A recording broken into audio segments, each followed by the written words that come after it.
Hello guys, तो कैसे हैं आप सब लोग। तो आज मैं फिर आपके सामने आ चुका हूं गाइस। तो आपने थंबनेल देख लिया होगा गाइस।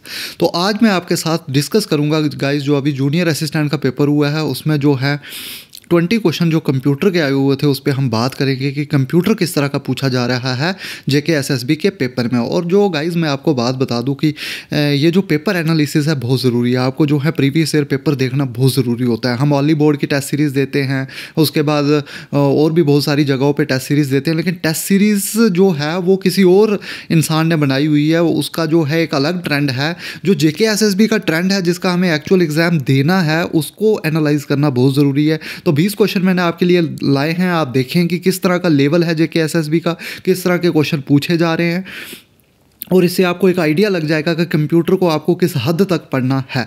तो आई होप आपको चीज़ें समझ आ रही होंगी। और अगर गाइज आपको मेरे एफर्ट पसंद आ रहे हैं तो चैनल को लाइक, शेयर और सब्सक्राइब करना कभी भी ना भूलें। तो चलिए शुरू करते हैं। 20 क्वेश्चंस मैं आज आपके साथ डिस्कस करूंगा। और अगर आपको ये आने वाले टाइम में आगे और जो हैं ये इस तरह के वीडियोज़ चाहिए तो प्लीज़ कमेंट सेक्शन में लिख के बताएँ। अगर आप मुझे कमेंट सेक्शन में बोलोगे कि आने वाले टाइम में आपको और पेपर प्रीवियस ईयर पेपर पर आपको वीडियोज़ चाहिए तो मैं आपके लिए और वीडियोज़ लेके आऊँगा, नहीं तो इस सीरीज को यहाँ पे ही बंद कर दिया जाएगा। तो चलिए गाइस शुरू करते हैं आज के 20 क्वेश्चन। तो पहला क्वेश्चन जो आया हुआ है गाइस कि processor management, memory management, file management, device management are some of the functions of. तो गाइस ये पहला क्वेश्चन पूछा हुआ है कि ये किसके फंक्शंस है। प्रोसेसर की मैनेजमेंट करना, मेमोरी को मैनेज करना, फाइल मैनेजमेंट, डिवाइस मैनेजमेंट, ये किसके फंक्शंस हैं। तो गाइस सीधा सीधा हमें दिख रहा है हमारे जो है सिलेबस में सीधा मेंशन है ऑपरेटिंग सिस्टम। अगर आपने सिलेबस को अच्छे से पढ़ा है तो वहाँ पे लिखा होगा ऑपरेटिंग सिस्टम। तो ये सीधे सीधे हमें ऑपरेटिंग सिस्टम के फंक्शंस दिख रहे हैं। बहुत इजी क्वेश्चन है। अगर ये क्वेश्चन भी आपको डिफ़िकल्ट लग रहा है तो गाइस अभी आप बहुत दूर हो तैयारी से। ये मैं आपको बता दूं कि ये क्वेश्चन अगर आपको डिफ़िकल्ट लग रहा है तो आप अभी बहुत दूर हो तैयारी से। आपको बहुत तैयारी करने की ज़रूरत है। तो सीधा सीधा ये है ऑपरेटिंग सिस्टम इसका आंसर। और गाइस एक और चीज़ हमें यहाँ पर एनालाइज करनी है कि ऑप्शंस को भी बड़े ध्यान से देखना है। तो अगर इस तरह का क्वेश्चन आपको पेपर में नहीं भी आता है तो आप सीधा यहाँ पे देख सकते हो कि एडोब पेज मेकर इसका आंसर कभी हो ही नहीं सकता है। फोटोशॉप और ड्रीम वीवर, गाइज इन तीन ऑप्शन को देखो, कहीं दूर दूर तक इनका अंदाज़ा ही नहीं लगता है। तो अगर आपको ये क्वेश्चन नहीं भी आता होता, थोड़ा बहुत भी आइडिया था, तो सीधा पता चलता है कि ऑपरेटिंग सिस्टम इसका आंसर होगा। तो जेके एसएसबी बहुत ही ऊपर लेवल का क्वेश्चन, बहुत ही लो लेवल का क्वेश्चन पूछती है। इतना कोई डिफिकल्टी उसमें रखती नहीं है। और अगर आपको क्वेश्चन नहीं भी आता तो आप एलिमिनेशन अप्रोच लगा के उस क्वेश्चन को कर सकते हैं। तो इस वीडियो के साथ साथ आपको ये भी पता चलेगा कि किस तरह से आपको क्वेश्चन को टैकल करना है, ऑप्शन को किस तरह से देखना है। तो ये बहुत ज़्यादा हेल्पफुल रहने वाली है आपके लिए वीडियो। नेक्स्ट अगर बात करें तो MS word 2019 which of the following shortcut keys use to move the cursor up by one paragraph. तो गाइज याद रखें कि अगर एक पैराग्राफ आपको कर्सर कौन सी शॉर्टकट की का आपको इस्तेमाल करना है कर्सर को मूव करने के लिए वन पैराग्राफ, तो उसके लिए आपके ऑप्शंस हैं कि शिफ्ट अप एरो की, शिफ्ट लेफ्ट एरो की, शिफ्ट कंट्रोल अप एरो की, कंट्रोल लेफ्ट एरो की। तो गाइज यहाँ पे अगर आप देखा जाए तो लेफ्ट और जो लेफ्ट है, ये दो लेफ्ट और लेफ्ट, बी और डी सीधा सीधा कट हो जाता है, ये तो हो ही नहीं सकते हैं। तो अगर आप पेपर में फंसोगे तो इन दो ऑप्शन में फंसोगे कि शिफ्ट अप होगा या शिफ्ट कंट्रोल अप होगा। तो यहाँ पे सिर्फ दो ऑप्शन ही आपके लिए 50-50 चांस बन जाता है। जिसको अगर थोड़ा भी आइडिया था कि कंट्रोल अप है वो इस क्वेश्चन को करके ले जाएगा। तो दो ऑप्शन तो ऑटोमेटिकली जेके एसएसबी के पेपर में एलिमिनेट हो जाते हैं। दो ऑप्शंस में आपको थोड़ा सा दिमाग लगाना पड़ना था इस क्वेश्चन में। नेक्स्ट अगर बात करें guys which of the following is the file extension in MS power point 2019। तो 2019 में क्या फाइल एक्सटेंशन थी MS पावर पॉइंट की, ये आपको क्वेश्चन पूछा गया है। तो यहाँ पे देखें अभी जो इससे पहले JSA का पेपर हुआ वहाँ पे भी 2019 की जितनी भी एक्सटेंशन है वो पूछी जा रही हैं। तो आपको इससे अच्छे से कवर अप कर लेना है। तो गाइज़ आप याद रखेंगे कि .PPA जो है वो एक्सटेंशन है MS पावर पॉइंट की 2019 के हिसाब से, तो वो आप याद रखेंगे। बाकी POA, PNA, PGA ये कोई ऑप्शन नहीं है। तो PPA, तो मैं आपको एक ही बात सुजेस्ट करूँगा कि 2019 की जितनी भी एक्सटेंशंस हैं MS वर्ड की, MS पावर पॉइंट की, MS एक्सेल की और MS एक्सेस की, आपको चारों लर्न कर लेनी है। इस पर आपको क्वेश्चन पूछे जा रहे हैं। तो यही चीज़ होती है प्रीवियस ईयर पेपर एनालिसिस। आपको चीज़ें देखनी है क्या पूछी जा रही हैं और उसके ऊपर काम करना है। तो आप वहाँ लगे रहते हैं, बाकी टेस्ट सीरीज़ पे उनके हिसाब से पढ़ते रहते हैं। जेके एसएसबी पेपर्स को देखते नहीं और वहाँ पे आते हैं मार्क्स कम। नेक्स्ट MCQ की तरफ अगर चलें तो नेक्स्ट MCQ जेके एसएसबी ने पूछा हुआ है is the process of finding and resolving bugs during the software development. तो जब सॉफ्टवेयर को डेवलप किया जाता है तो उसमें जो बग्स होते हैं, जो मिस्टेक्स होती हैं, उनको सॉल्व करने के लिए उस टेक्निक को क्या बोलते हैं गाइस। तो सीधा सीधा इसमें तो कुछ प्रॉब्लम है ही नहीं, फ्लो चार्टिंग आंसर हो नहीं सकता है, सिमुलेटिंग नहीं हो सकता है, रनिंग नहीं हो सकता है। तो देखें कितना आसान क्वेश्चन जो है जेके एसएसबी ने पूछा है, डीबगिंग इसका आंसर है। तो ये क्वेश्चन भी अगर जिसको नहीं आ रहे हैं तो फिर उसको अभी बहुत तैयारी करने की ज़रूरत है, मैं यही कहूँगा। तो नेक्स्ट एमसीक्यू की तरफ अगर चलें, provides backup power and saves the computer from turning off when there is a power failure. तो पावर फेलियर के टाइम कंप्यूटर को टर्न ऑफ होने से कौन सा इसमें से कौन सी टर्म है जो बचाती है गाइज। तो ये सीधा सीधा आंसर है एसएमपीएस नहीं है, पीपीटी भी नहीं है और यूएसबी भी नहीं है। तो देखें आप कितने दूर के ऑप्शंस बाकी जेके एसएसबी सेट कर रहा है। तो यूपीएस सबको पता होगा, इसकी आप फुल फॉर्म मुझे जो है यूपीएस की आप फुल फॉर्म मुझे है जो है वो कमेंट सेक्शन में बताओ, मैं देखता हूँ कि आपको कितना कंप्यूटर आता है। तो यूपीएस की फुल फॉर्म जो है आप कमेंट सेक्शन में लिखोगे। नेक्स्ट एमसीक्यू की तरफ चलें गाइज। तो नेक्स्ट एमसीक्यू है what is the full form of GUI. तो जीयूआई की फुल फॉर्म जो है गाइज बहुत ही इजी, ग्राफिकल यूज़र इंटरफेस इसकी जो है वो फुल फॉर्म है। बहुत ही इजी क्वेश्चन है। General user interface, graphical user interpret और ग्राफ यूज़र इंटरफेस ये नहीं है। तो गाइज कहीं ना कहीं आपको देखने को मिल रहा होगा कि कंप्यूटर का सेक्शन जो है काफ़ी इजी आया हुआ था हमारे जूनियर असिस्टेंट के एग्जाम में। नेक्स्ट क्वेश्चन की अगर बात करें तो ए dash dash device is an electromechanical device that accept data from outside world and translate them into a from computer can interpret। तो ऐसा कौन सी इलेक्ट्रोमैकेनिकल डिवाइस है जो एक्सेप्ट करती है डाटा को आउटसाइड वर्ल्ड से और ट्रांसलेट करती है उसके बाद उसको।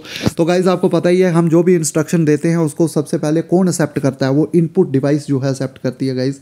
तो इसका आंसर होगा इनपुट, जो कि बहुत ही बेसिक से क्वेश्चन कंप्यूटर के पूछे गए हैं। आउटपुट एक्सेसिंग और कंट्रोलिंग तो हो ही नहीं सकता है। तो सीधा सीधा जो है बिल्कुल आइज बंद करके आप इन क्वेश्चंस को कर सकते थे। काफ़ी इजी पेपर देखने को मुझे मिल रहा है। In MS PowerPoint question number 8 की बात करें 2019 which of the following shortcut key is use to open the replace dialog box. तो रिप्लेस डायलॉग बॉक्स ये भी एक ईजी सी शॉर्टकट की है। अगर आपने शॉर्टकट कीज़ को अच्छे से याद किया हुआ है तो ये एक ईजी शॉर्टकट की है, Ctrl+H जिससे रिप्लेस होता है गाइज।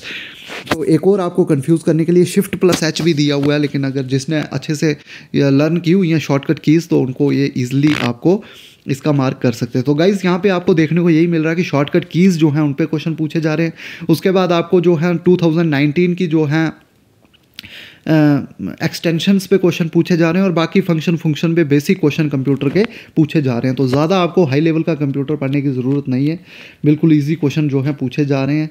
तो इसलिए ज़्यादा फोकस ना करें, पेपर को भी देखें कि क्या आ रहा है।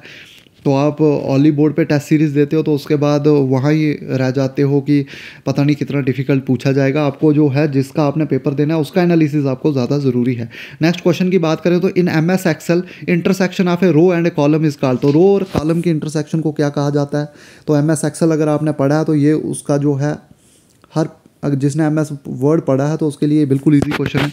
उसको सेल बोलते हैं, बाकी तो बहुत दूर के ऑप्शन है। क्या वर्ड आर्ट बोलते हैं, ऐसा कभी होता है? हाइपर लिंक बोलते हैं, फार्मूला बोलते हैं, तो ऐसा कुछ है नहीं। तो सेल बोलते हैं रो और कॉलम की इंटरसेक्शन को एमएस एक्सेल में। तो काफ़ी ईजी क्वेश्चन अभी तक देखने को मिल रहे हैं। द क्वेश्चन नंबर 10 की बात करें, the device that can act as both input and output device is called. तो ऐसी डिवाइस जो इनपुट की तरह भी काम करती है और आउटपुट की तरह। तो इनपुट आउटपुट डिवाइस आपका एक टॉपिक है कंप्यूटर के सिलेबस में, तो उस पर ये क्वेश्चन पूछा गया। तो कीबोर्ड की अगर हम बात करें तो कीबोर्ड पता है आपको कि इनपुट उससे हम देते हैं। प्रिंटर जो है एक आउटपुट डिवाइस है और माउस जो है वो भी एक इनपुट डिवाइस है या पॉइंटिंग डिवाइस भी आप बोल सकते हो। तो इसका सही आंसर रहेगा टच स्क्रीन। टच स्क्रीन एक इनपुट डिवाइस भी है और आउटपुट डिवाइस भी है। तो इसके साथ साथ आपको और भी जो है इनपुट भी हैं जो और आउटपुट भी हैं, उनको आपको लर्न कर लेना है। जैसे एक मॉडेम होता है, मॉडेम जो है उसको इनपुट आउटपुट दोनों होती है। जैसे फैक्स मशीन है उसको भी इनपुट आउटपुट दोनों होती है। तो 2-3 एग्जांपल आप कमेंट सेक्शन में लिख के और बताएं कि कौन कौन सी हैं। तो इस तरह से आपको चीज़ों को जो है देखना है कंप्यूटर में किस तरह के क्वेश्चन आए हुए हैं। नेक्स्ट अगर बात करें control unit and arithmetic logic unit of a computer system are together known as. तो इन दोनों को क्या बोलते हैं गाइस। कंप्यूटर की मैंने जो कंप्यूटर की प्लेलिस्ट में जाएँ आप और दूसरा लेक्चर वहाँ पर मैंने कंप्यूटर आर्किटेक्चर पढ़ाया हुआ है, उसको पढ़ें। वहाँ पर मैंने सीधा बताया हुआ है कंट्रोल यूनिट और अर्थमेटिक लॉजिक यूनिट के बारे में अच्छे तरीके से। तो वहाँ पे आप उस लेक्चर को देखें, आपको कंट्रोल यूनिट और arithmetic logic unit computer architecture का पूरा कंसेप्ट आपका क्लियर हो जाएगा। तो देखिए ये जो है सीपीयू के पार्ट हैं, सीपीयू के जो हैं यूनिट्स हैं, ये आपको मैं बता दूं कि कंप्यूटर सिस्टम में ये आते हैं सीपीयू। तो सीपीयू के ये पार्ट है कंट्रोल यूनिट और सेंट्रल प्रोसेसिंग यूनिट।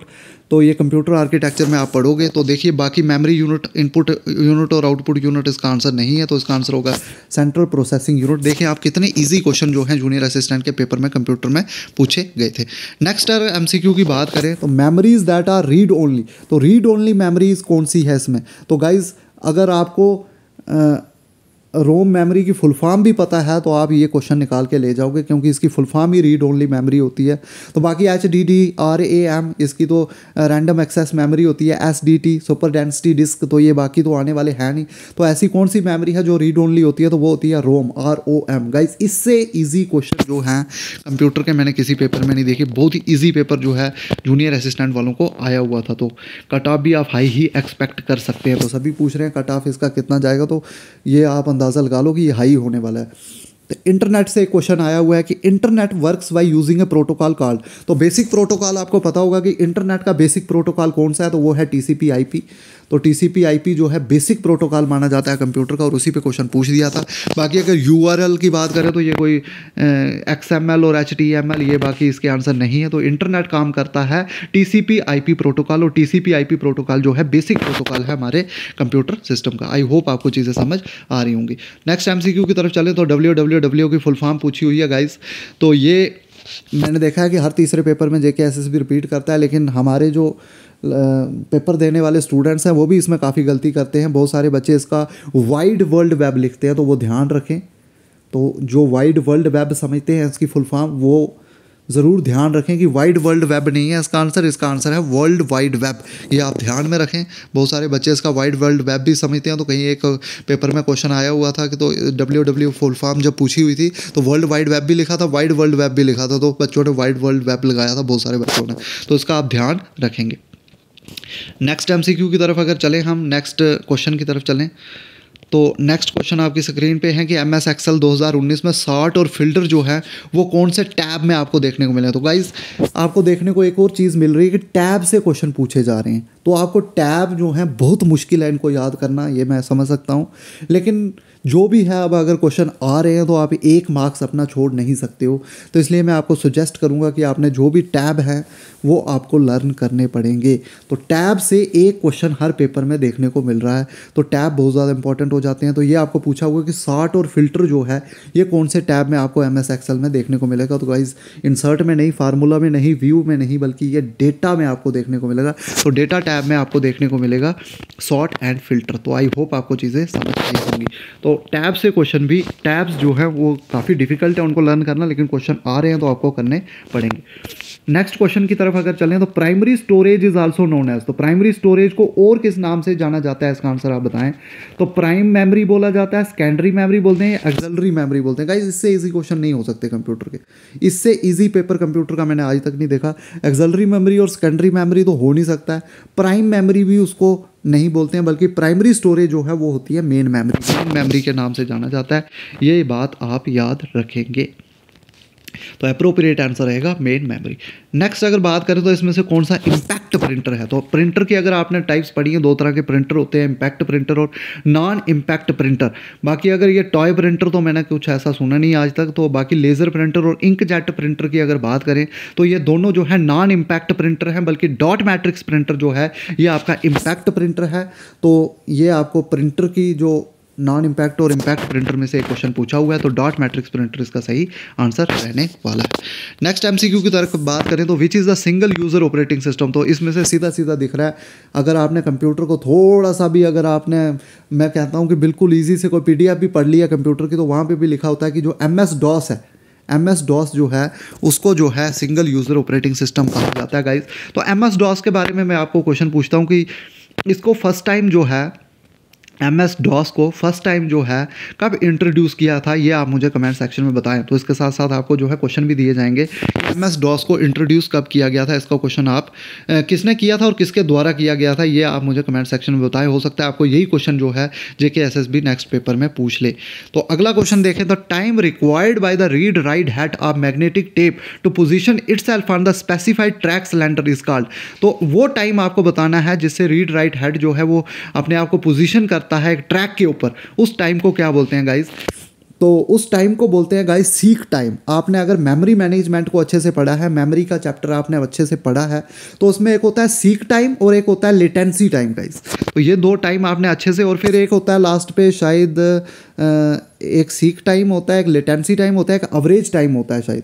तो एवरेज टाइम इन दोनों का प्लस होता है शायद, seek time plus latency time, I am not sure इस वक्त, आप इसका देख लें। लेकिन आपको ये सीक टाइम क्या होता है और लेटेंसी टाइम क्या होता है ये आपको अच्छे से ध्यान रखना है। तो सीक टाइम होता है वो टाइम जिससे हम अपने रीड राइट हेड को पोजीशन कर सकते हैं ट्रैक या सिलेंडर के ऊपर, और लेटेंसी टाइम जो है ये भी जो होता है, ये आप मुझे कमेंट सेक्शन में बताएं कि लेटेंसी टाइम क्या होता है। तो लेटेंसी टाइम और सीक टाइम ये मेमोरी मैनेजमेंट की टर्म्स हैं, तो आपको ये अच्छे से लर्न होनी चाहिए। सीक टाइम क्या होता है और लेटेंसी टाइम क्या होता है गाइस। तो सीक टाइम होता है जब भी हम रीड राइट हेड को पोजीशन करने में जितना टाइम लगता है ट्रैक या सिलेंडर के ऊपर, उसको बोला जाता है सीक टाइम। तो आई होप आपको ये चीज़ें समझ आई होंगी। तो मैं आपको यही सुजेस्ट करूंगा कि इन दो टर्म्स को आप क्लियर कर लें, सीक टाइम और लेटेंसी टाइम। इस पे आने वाले टाइम पे और क्वेश्चन आपको देखने को मिल सकते हैं। नेक्स्ट एमसीक्यू की अगर बात करें तो where can you find the word count option in MS Word. तो देखें एक और जो है आपको ये भी देखने को टैब से ही क्वेश्चन मिल गया कि दो क्वेश्चन आपको टैब से मिल गए। तो एमएस वर्ड में आप वर्ड काउंट आपको कहाँ देखने को मिलेगा, इंसर्ट में, रिव्यू में, व्यू या रेफरेंस में। तो ये आप बताएं कि वर्ड काउंट आपको कहाँ देखने को मिलेगा। तो ये आपको रिव्यू ऑप्शन में देखने को मिलेगा गाइज। रिव्यू टैब में आप जाएंगे तो वहाँ पे आपको वर्ड काउंट देखने को मिलेगा। तो यहाँ से पेपर 20 के 20 क्वेश्चन मैंने एनालाइज करवा दिए आपको। तो अब मैं आपको एक थोड़ा सा ओवरव्यू दूंगा लास्ट पे कि आपको किस तरह से आगे बढ़ना है, क्या आपको कंप्यूटर में पढ़ना है और क्या नहीं। एक कंक्लूजन भी किसी चीज़ का होता है। तो कंक्लूजन की अगर मैं बात करूँ यहाँ से क्या कंक्लूजन हमारे सामने आया है इन 20 क्वेश्चन को देखने के बाद, तो सबसे पहले जो मैंने देखा है कि आपको दो क्वेश्चन जो है टैब से देखने को मिल रहे हैं और एक से दो क्वेश्चन आपको शॉर्टकट कीज़ पे देखने को मिल रहा है। तो ऑल इन ऑल जो है 20 क्वेश्चन में से, जहाँ तक मैंने देखा है कि 20 क्वेश्चन में से आपको जो है 3 से 4 क्वेश्चन जो है देखने को मिले हैं, 3 से 4 क्वेश्चन आपको देखने को मिले हैं एमएस वर्ड से। तो एमएस वर्ड से ज़्यादा क्वेश्चन आपको देखने को मिले हैं। उसके बाद इनपुट आउटपुट डिवाइसेस से आपको 2 क्वेश्चन देखने को मिले। तो 2 क्वेश्चन इनपुट आउटपुट डिवाइसेस से, 1 से 2 क्वेश्चन आपको ऑपरेटिंग सिस्टम से देखने को मिला है, और 1 से 2 क्वेश्चन आपको जो है कंप्यूटर आर्किटेक्चर से आपको भी देखने को मिला है। तो computer architecture, input output devices, operating system, और उसके साथ साथ आपका एमएस वर्ड जो है उसके टैब में से क्वेश्चन पूछे जा रहे हैं, और आपको एक्सटेंशंस पूछी जा रही हैं 2019 की। तो उसके साथ साथ आपको टैब जो हैं काफ़ी अच्छे से पकड़े हुए हैं, शॉर्टकट कीज से आपके क्वेश्चन निकल रहे हैं। तो गाइज आई होप आपको जो है पेपर एनालिसिस का जो है बेनिफिट हुआ होगा कि कंप्यूटर सेक्शन को आप किस तरह से पढ़ें, इसका आपको आइडिया लग चुका होगा। और अगर आपको मेरे एफर्ट्स पसंद आ रहे हैं, आने वाले टाइम पे अगर आप और सेक्शंस पे वीडियो देखना चाहते हैं, कौन कौन सी सेक्शंस पे आप वीडियो देखना चाहते हैं, कौन कौन से पेपर का एनालिसिस आप चाहते हैं, मुझे कमेंट सेक्शन में बताएं। तो आने वाले टाइम पे आपके लिए और वीडियोज़ लाई जाएंगी। तो थैंक्स फॉर वॉचिंग गाइज।